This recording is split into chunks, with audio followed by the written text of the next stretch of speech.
సత్య నువ్వా? ఎందుకు ఇలా చేసావు? ఏ షాంపూ మంచిది కదా?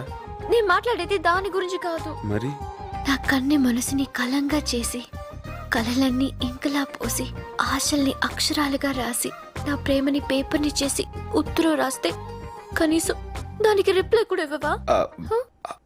అది అసలేం జరిగిందంటే నాకు అర్థమైంది సత్య. అసలు అది నువ్వు చదవలేదు కదూ?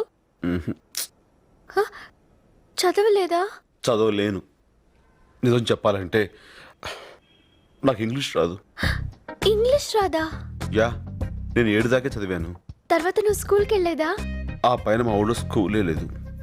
అయితే నీకు నిజంగా ఇంగ్లీష్ రాదా? మ్మ్హ్మ్. Oh how cute. అయ్యో శైలు, నాకు హిందీ కూడా రాదు. నాటి